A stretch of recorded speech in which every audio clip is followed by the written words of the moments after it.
Eh bien salut à tous. Est-ce que vous connaissez Ben 10? Bon, je pense que si vous êtes né dans les années 2000, vous connaissez certainement ce dessin animé. Il s'agit de l'histoire de Ben, un jeune garçon parti en camping avec sa cousine et leur grand-père au beau milieu de la forêt. Alors qu'il se balade, il tombe par hasard sur une montre étrange qui s'attache à son poignet et qui lui permet de se transformer en l'un des 10 aliens enregistrés dans la montre. Avec cette montre, il va alors entreprendre un voyage où il devra combattre de nombreux ennemis, dont Vilgax qui convoite la montre. Bref, c'est un petit résumé, mais la série aura eu de nombreuses suites, dont Alien Force, Ultimate Alien et Omniverse jusqu'à son reboot en 2016. Avec toutes ces séries, nombreux aliens ont vu le jour, et même si à la base il n'en avait que 10, au fil de la série, Ben va acquérir de nouveaux aliens. Et c'est précisément le sujet de cette vidéo. On va voir ensemble les 10 premiers aliens que Ben a utilisés, ainsi que les 9 autres qui viendront plus tard. Uniquement ceux présents dans la première série pour l'instant. Allez, c'est parti. Numéro 1, Inferno.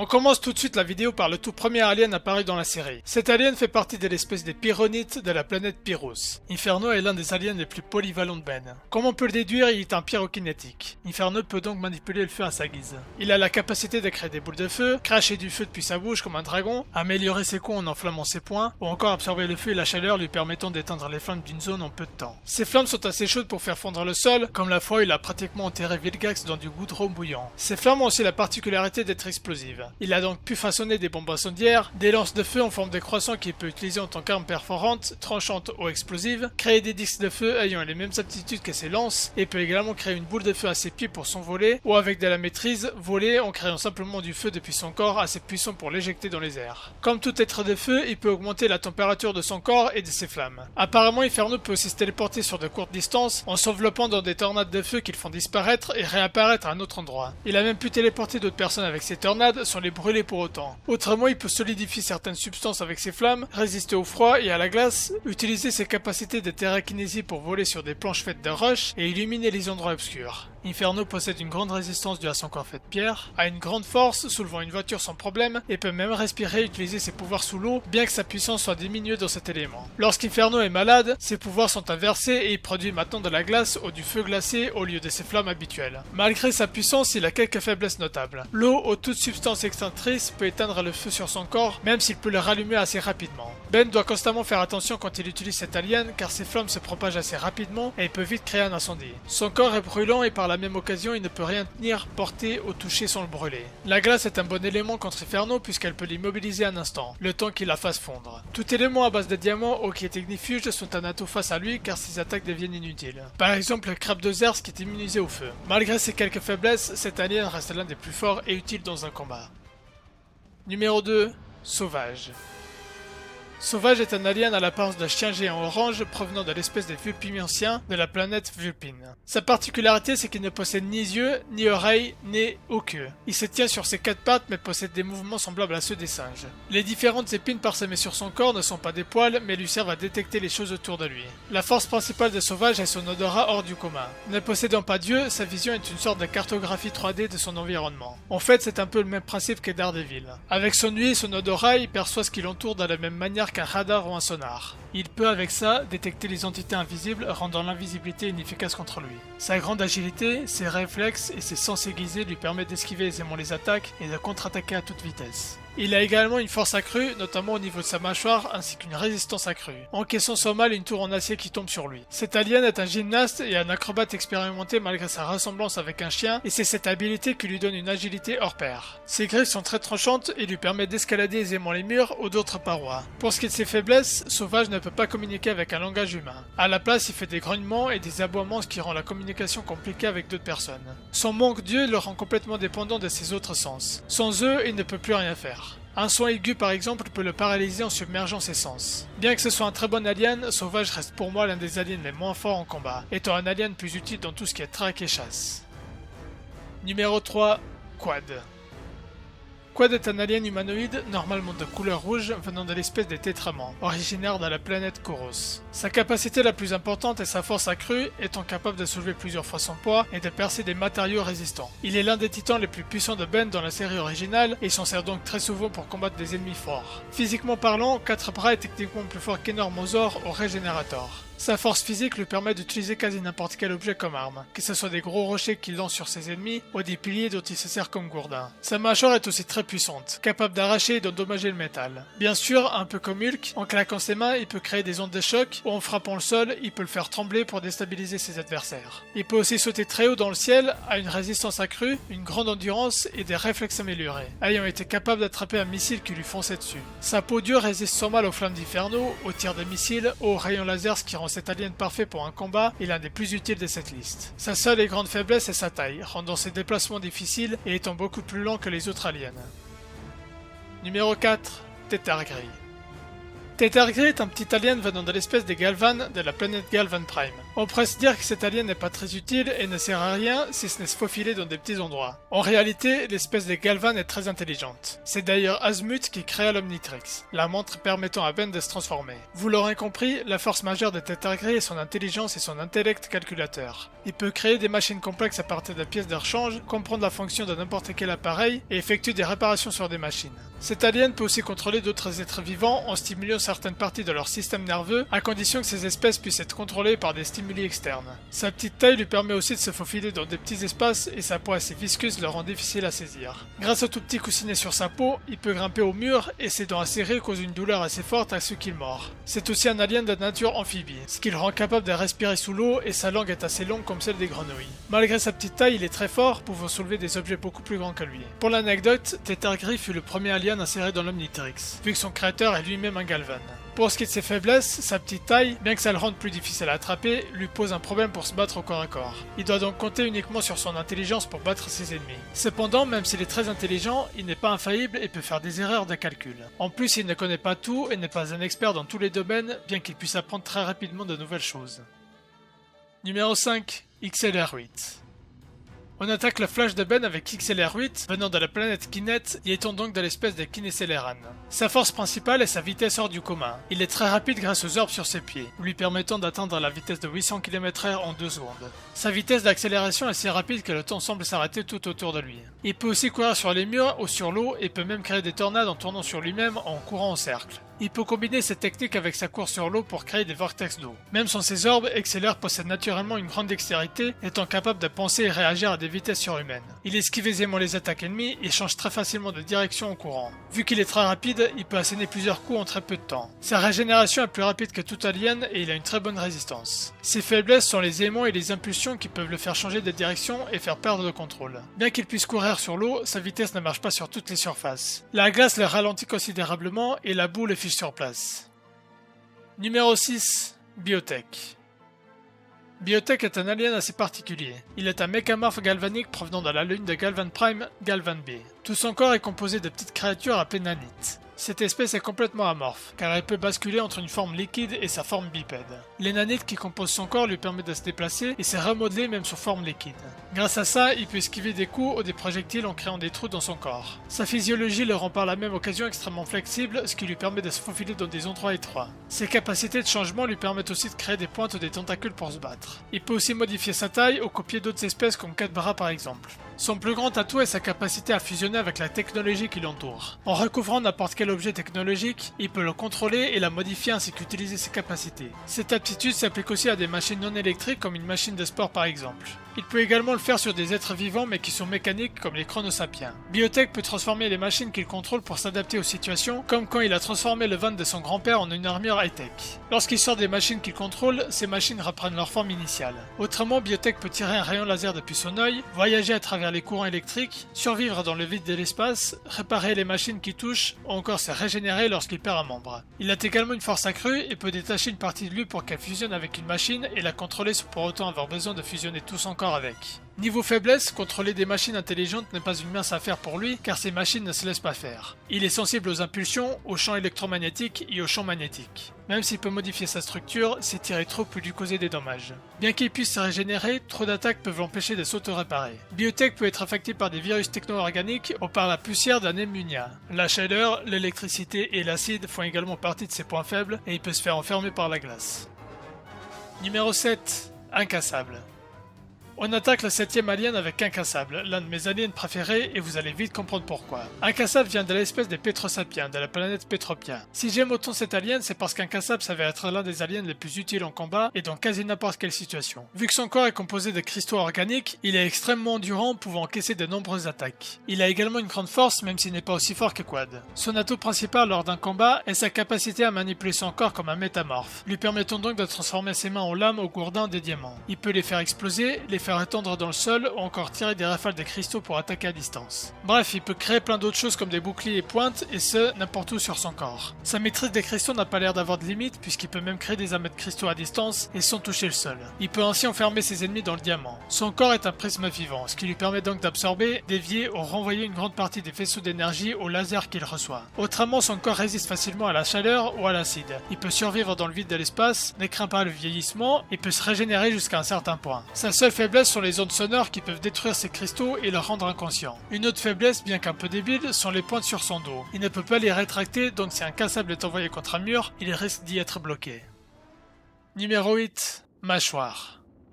Mâchoire est un alien venant de l'espèce des Piscis Volan de la planète Piscis. Il ressemble à une sorte de baudroie humanoïde. Mâchoire peut changer ses jambes en cul de poisson pour nager plus vite et revenir sur des jambes humaines en un rien de temps. Bon, vous vous en doutez, la principale utilité de Mâchoire est de permettre à Ben de se battre sous l'eau. Il peut donc y respirer et nager librement à grande vitesse. Son corps résiste à la grande pression de l'eau et au manque de lumière, lui permettant de nager à de grandes profondeurs. Cet alien a une grande force, étant capable de percer des trous dans l'acier. Sa mâchoire et dents acérées sont sa plus grande arme, étant capable d'arracher et de déchiqueter les métaux les plus résistants. Ses griffes possèdent d'ailleurs les mêmes caractéristiques que sa mâchoire. La chaleur entraînera une déshydratation très rapide et même le fait de rester hors de l'eau trop longtemps ne lui fait pas du bien. L'électricité et la glace sont aussi deux éléments qui peuvent le mettre KO assez rapidement. Numéro 9. Le dard. Le dard est un alien assez étrange venant de la planète Lepidoptera et fait partie de l'espèce des lépidoptères. Pour ce qui est de ses habilités, on a bien entendu le vol grâce à ses ailes. Ses yeux lui permettent d'avoir une vision à 360 degrés, vu qu'ils peuvent bouger dans tous les sens. Depuis ses yeux et sa bouche, il peut lancer des flux liquides qui peuvent être inflammables ou alors adhésifs pour capturer ses ennemis. Son flux a aussi des propriétés extinctrices, ce qui signifie qu'il peut éteindre des incendies avec. Le dard a également la capacité de relâcher des gaz toxiques et du méthane de son corps. Comme son nom l'indique, il possède un dard au bout de sa queue très pointu, capable de déchirer l'acier sans presque aucun effort. Son corps est très résistant, ce qui lui permet de survivre à des explosions ou lorsqu'il se fait écraser par un bâtiment. Pour finir, grâce à ses pattes pointues et ses griffes, il arrive à s'accrocher aux parois et il possède aussi une grande force, étant capable de porter Vilgax tout en étant en vol. Quant à ses faiblesses, son odeur n'a l'avantage pas forcément lorsqu'il essaie de se cacher. Même si son corps est résistant, ses ailes sont particulièrement fragiles. Surtout à l'eau et à cause de son physique, il ne peut pas très bien nager. Il est également vulnérable à l'électricité et sa glu peut facilement être neutralisée par un bug lizard, le prédateur naturel de l'épidoptère. Numéro 10. Spectral. Spectral est un alien fantomatique de la race des ectonurites de la planète Anurphaitos. Ses pouvoirs sont bien évidemment ceux d'un fantôme. Il peut voler ou léviter, passer à travers la matière solide, devenir intangible et invisible, et prendre la possession de corps d'autrui. Lorsqu'il contrôle le corps de ses ennemis, il peut voler avec, leur assénant ainsi des coups en l'envoyant contre les murs. Si la personne qu'il contrôle possède des pouvoirs, Spectral pourra alors les utiliser. Comme Mirio dans My Hero Academia, Spectral peut choisir de ne rendre que certaines parties de son corps intangibles. Cela lui permet par exemple d'attaquer ou d'esquiver en même temps, ou alors d'attaquer l'intérieur du corps de ses ennemis. En touchant d'autres personnes ou objets, il peut les rendre intangibles et transparents. Autrement, il peut faire surgir des tentacules depuis son ventre qui sont assez fortes pour soulever un bus rempli de personnes. Son œil peut se déplacer à travers son corps, ses griffes sont extrêmement tranchantes, et il peut donner une sensation de froid extrême aux gens en traversant leur corps ou perturber l'électronique avec la même méthode.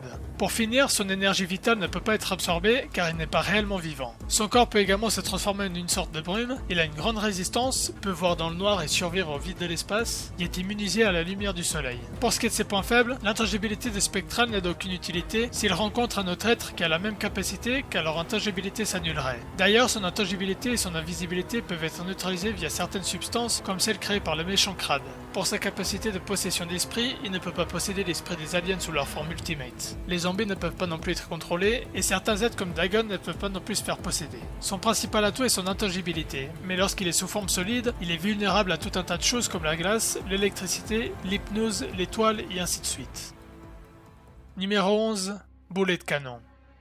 Boulet de Canon est un alien un peu spécial provenant de l'espèce des Arburiens Pelarota, de la planète Arburia. Si son apparence rappelle un tatou, c'est parce que la force de Boulet de Canon est de pouvoir se rouler en boule comme ces derniers. À la base, l'espèce des Arburiens utilise principalement cette technique pour se défendre, exactement comme les tatous. Boulet de Canon va donc principalement attaquer en tournant sur lui-même à grande vitesse et en percutant en écrasant ses ennemis. Pour se repérer, il se sert de sa fourrure et du frottement qui se crée, ainsi que de son excellente audition, ce qui lui donne une sorte d'écolocalisation. Sous sa forme de boule, il peut ricocher et rebondir sur les surfaces sans perdre de l'élan. Il peut aussi abriter des personnes à l'intérieur de sa forme sphérique, faisant ainsi office de bouclier. Sa carapace lui offre une excellente protection, étant assez dur pour encaisser des jets de lave ou d'acide et résiste à la chaleur ou le froid extrême. Sa queue peut aussi dévier les lasers un peu à la manière d'un cassable. Il peut gagner en puissance en étant alimenté par certaines sources d'électricité, augmentant ainsi sa puissance et sa vitesse sous sa forme de sphère. Malgré ses atouts, il peut avoir du mal à contrôler sa direction ou à s'arrêter s'il prend trop de vitesse. Sa grande force reste néanmoins sa forme sphérique puisque sous forme bipède et à cause de son physique, Boulet de Canon a du mal à se déplacer et à tenir debout. Autrement, même si l'électricité peut lui faire gagner en puissance, cela peut aussi le neutraliser et il peut se faire piéger dans des agents adhésifs à condition qu'il soit assez puissant pour le maintenir en place.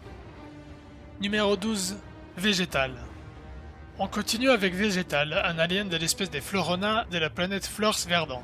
Végétal peut grandir et rétrécir son corps comme une plante. Ses bras, jambes et doigts peuvent s'étendre sur une bonne distance pour faire comme des tentacules. Ses doigts sont capables de se coller au mur, lui permettant ainsi de se balancer. Il s'agit d'un alien plutôt agile et flexible en raison de son corps végétal. Son organisme peut aussi fusionner dans toutes les plantes et arbres, lui permettant donc de se camoufler. Une fois fusionné avec la plante, il peut faire surgir des parties de son corps sur la plante avec laquelle il fusionne. Les graines sur son dos peuvent servir à créer tout un tas d'effets divers et variés. En explosion, elles peuvent créer des simples explosions, servir de fumigène ou à faire pousser des vignes à l'endroit où elles explosent. Sur son corps, Végétal peut créer des épines, donnant ainsi plus de puissance à ses coups. Il possède également une régénération à la Wolverine, peut creuser rapidement sous terre et possède une grande force, étant capable de casser des rochers à main nue. Bien que sa grande force soit ses bras et ses jambes extensibles, elles sont aussi sa plus grande faiblesse. Ses vignes peuvent s'en mêler et si jamais il étire trop ses bras, ils vont rester étirés et il ne pourra pas les raccourcir. Vous vous en doutez probablement, mais étant une plante, il est sensible au feu et au froid, et l'électricité est aussi plutôt efficace contre lui.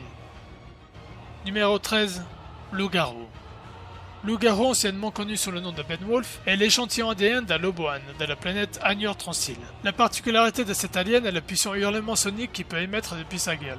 Son hurlement est assez puissant pour endommager les cristaux d'incassable. Il peut aussi l'utiliser pour arrêter les projectiles qui lui arrivent dessus ou se propulser dans les airs. Loup-garou a des excellents sens, particulièrement ceux de l'odorat et de l'ouïe. Il a aussi une grande force physique, peut sauter très haut, a une grande agilité, vitesse et réflexe, et ses griffes et crocs sont redoutables pour le combat. Sa réelle seule faiblesse est son ouïe sensible. Il ne peut donc pas gérer les bruits forts comme des cloches ou même les hurlements des autres Loboan. Numéro 14. Momie. Momie est un alien de l'espèce des Tep Kufan de la planète Anur-Kufos. Ses pouvoirs ressemblent beaucoup à ceux de Végétal. Comme son corps est entièrement composé de bandages, il peut le remodeler à volonté. Il peut esquiver facilement des attaques en se décomposant et se recomposer immédiatement après. Momie arrive aussi à créer plus de bandages sur son corps pour les utiliser au combat ou pour tout autre besoin. Les Tep Kufan sont pratiquement indestructibles, pouvant se régénérer entièrement même lorsqu'ils sont réduits en petits morceaux. Pour combattre, il étend ses bandages, les coupe ou crée des murs solides. Il a également une force conséquente et ses bandages sont très solides, résistant à la force d'un 4 bras ou d'un énormosaure. Il peut aussi respirer sous l'eau, survivre dans l'espace, voire dans le noir, à une grande vitesse et agilité, et peut réduire son corps en bandage très fin, lui permettant de passer dans des endroits étroits. Niveau faiblesse, son corps léger et l'étirement de ses bandages la rend sensible au vent fort et aux forces d'aspiration, et comme pour Végétal, il peut s'emmêler dans ses propres bandages. Numéro 15. Victor. Victor est un alien à l'effigie de Frankenstein. Il fait partie de l'espèce des Transiliens de la planète Anur-Transil. Victor a un corps électromagnétique et les bobines sur son dos lui permettent de générer et manipuler la foudre et l'électromagnétisme. Il peut projeter des éclairs sous différentes formes et avec son électromagnétisme, il peut s'accrocher aux parois métalliques. Son corps musclé lui donne une grande force physique lui permettant de soulever des objets assez lourds ou de sauter assez haut dans les airs. Comme il contrôle l'électricité, il peut améliorer ses coups de poing en les chargeant avec de la foudre. Autrement, il a une grande résistance, encaissant sans trop de mal des explosions ou la chaleur extrême.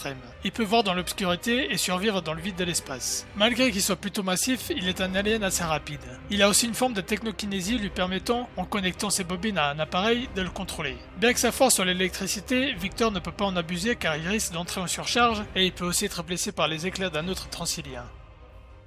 Numéro 16. Gobtu.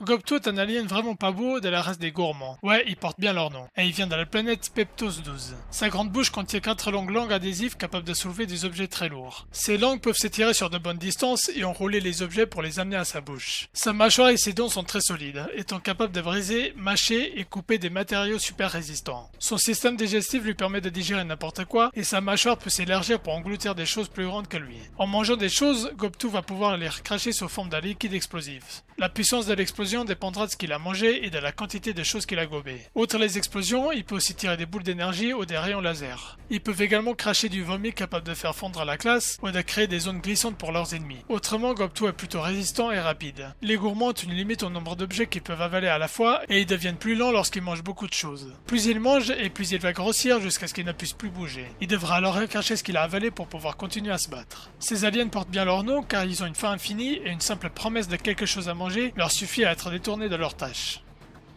Numéro 17. Duplico. Duplico est un petit alien de l'espèce de Splixon de la planète Hathor. Sa grande force et sa capacité de multiplication sont limites. Chaque Duplico fonctionne indépendamment, mais chacun obéit au Duplico originel. Ils ont un réseau sensoriel qui relie les clones entre eux et leur permet une meilleure communication. Cela permet de partager leurs sens et leurs sensations physiques comme la douleur. Il a aussi la capacité de creuser des tunnels sous terre un peu comme des taupes. Autrement, il peut respirer sous l'eau, est très agile et rapide et peut sauter assez haut malgré sa taille. Sa faiblesse est la connexion que les clones ont entre eux. Étant donné que la douleur est partagée, quand un clone a mal, les autres aussi. Quand un clone meurt, les autres clones meurent aussi. Si les clones sont trop éloignés de l'original, Ben ne peut pas revenir à la normale. Sinon, Duplico ne résiste pas aux températures froides. Numéro 18. Vision. Vision est un alien venant de la planète Sigtra et appartient à l'espèce des opticoïdes. Depuis n'importe lequel de ses yeux, Vision peut lancer des rayons laser, mais lorsqu'il ferme ses yeux pour ne laisser qu'un ouvert, ou qu'il fusionne ses différents yeux, il pourra tirer une plus grande explosion. Ses yeux peuvent se déplacer sur son corps, tout comme pour Spectral. Ils peuvent également tirer des lasers de feu ou de la boue, et forcément il a une vision à 360 degrés. Comme pour pas mal d'aliens, sa plus grande faiblesse est aussi sa grande force. En effet, ses yeux sont très sensibles, et vu qu'il possède pas mal sur son corps, Vision doit impérativement esquiver le plus de coups ennemis possible. Les sons aigus sont aussi un de ses points faibles à cause de ses grandes oreilles. Numéro 19. Le géant. Le géant est un alien très rare venant de la race des Tokustar qui sont créés dans les tempêtes cosmiques. Le géant possède une grande force physique, étant capable de soulever des objets beaucoup plus lourds que lui et de les envoyer hors de l'atmosphère terrestre. Il semblerait même qu'il soit assez puissant pour détruire une petite planète. Il a une grande résistance, étant capable d'encaisser de nombreuses attaques ennemies et il résiste aussi très bien à la chaleur extrême. Il peut également sauter très haut et malgré sa taille, il est plutôt rapide et agile. Autrement, il peut tirer un rayon laser en croisant ses bras façon Black Panther, ou encore courir très vite comme XLR8. En raison de la nature de la création de son espèce, il peut survivre sans problème dans l'espace. Sa grande taille le rend difficile à utiliser. Il ne peut pas être invoqué dans des endroits confinés et Ben doit constamment faire attention à où il met les pieds pour ne pas tout détruire ou écraser ses alliés. L'aileron sur sa tête est un grand point faible. Un seul coup dans cette zone peut le neutraliser assez facilement. De même que l'électricité qui est aussi l'un de ses points faibles, le paralysant pendant un moment. Et voilà donc qui conclut cette vidéo sur les 19 premiers aliens de Ben. Encore une vidéo très longue, mais j'espère quand même qu'elle vous aura plu. Si c'est le cas, faites-le moi savoir dans les commentaires et dites-moi quel est votre alien préféré de cette liste. Pour ma part, mes favoris sont Boulet de Canon, Inferno, Incassable et XLR8. Et il y en a beaucoup, mais c'était ceux que j'aimais le plus quand j'ai regardé la série Tangos. Bref, si la vidéo vous a plu, laissez un petit pouce bleu et abonnez-vous. Nous on se retrouve bientôt pour une nouvelle vidéo. D'ici là, portez-vous bien et à la prochaine.